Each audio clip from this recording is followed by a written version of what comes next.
Salut les amis, c'est Benjamin, on se retrouve pour une nouvelle vidéo sur Pâques, sur la résurrection de Jésus. On va se poser quelques questions, je vais me poser à moi-même quelques questions, et puis on va voir ça tous ensemble dans cette vidéo. C'est parti.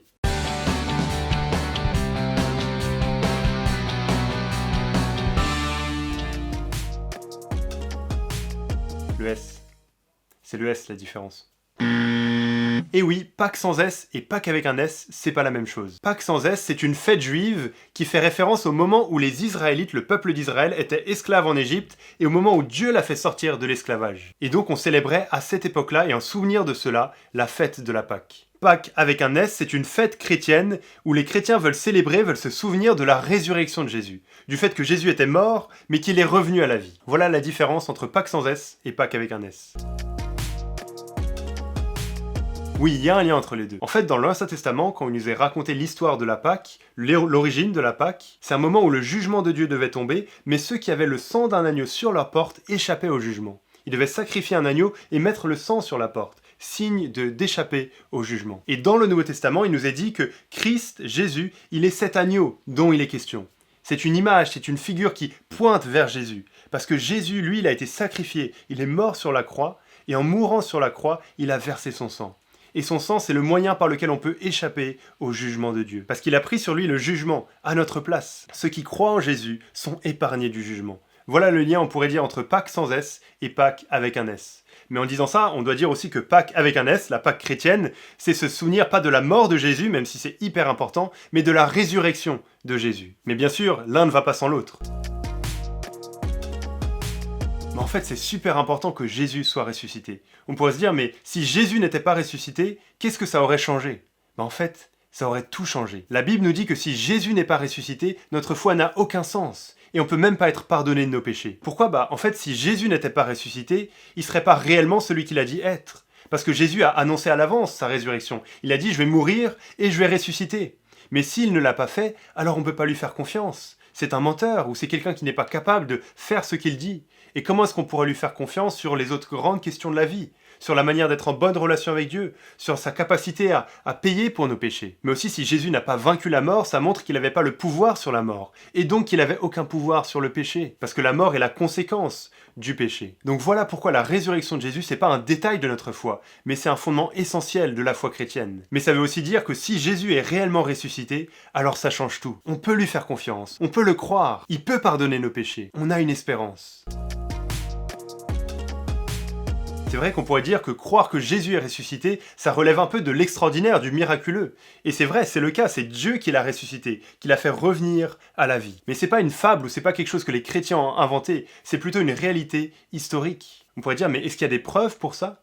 Je crois qu'il y a plus de preuves qui pointent vers la résurrection de Jésus que de preuves qui pointent vers le fait que Jésus n'est pas ressuscité. Par exemple, un argument simple mais qui a beaucoup de poids, c'est de dire que le tombeau est resté vide. On n'a pas retrouvé le corps de Jésus. Alors c'est vrai que c'est facile pour nous 2000 ans après de dire ça et on peut pas vérifier ça, mais à l'époque ça embêtait beaucoup les gens, les chefs religieux, les Romains, que les disciples de Jésus disent qu'il était ressuscité. Parce qu'ils proclamaient que Jésus était ressuscité et la foi chrétienne grandissait à toute vitesse. Et qu'est-ce qu'ils auraient pu faire pour arrêter cette expansion de la foi chrétienne? Ils auraient juste eu à montrer le corps de Jésus et à dire mais arrêtez, c'est un mensonge, la foi chrétienne s'écroule, c'est fini et on n'en parle plus. Mais ils n'ont pas pu faire ça. Pourquoi? Parce que le corps de Jésus n'a pas été retrouvé. On peut dire, mais est-ce que c'est pas les disciples qui ont volé le corps?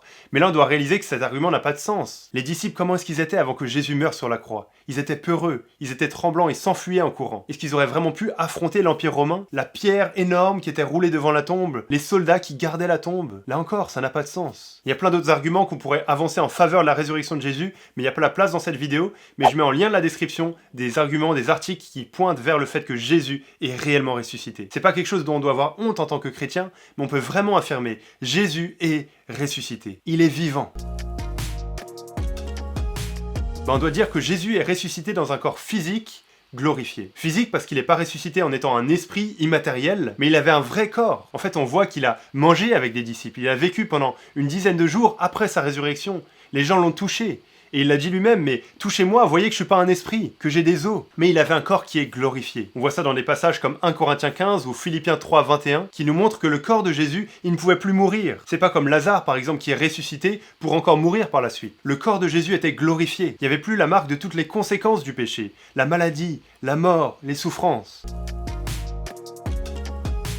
Le fait que Jésus soit ressuscité, ça change énormément de choses. Comme on l'a dit au début, c'est un des fondements de la foi chrétienne, et si on enlève ça, tout s'écroule. Mais en fait, parce que Jésus est ressuscité, alors on a une espérance. Dans 1 Corinthiens 15, c'est un chapitre que je t'encourage à lire dans la Bible, Paul montre que la résurrection de Jésus est fondamentale, et que si Jésus n'est pas ressuscité, alors on n'a rien à prêcher. On n'a aucune raison pour laquelle vivre. On est les plus à plaindre de ce monde. Et il montre dans ce chapitre que parce que Jésus est ressuscité, alors nous on a une espérance de ressusciter aussi après la mort. On a une espérance d'une vie après cette vie, de vivre avec Dieu pour toujours. Mais si Jésus n'est pas ressuscité, on n'a aucune espérance. Et il dit, mais si on n'a aucune espérance, alors mangeons et buvons, puisque demain nous mourrons. Il n'y a aucune raison pour laquelle vivre. Mais parce que Jésus est ressuscité, on a une espérance. Il y a une vie après cette vie.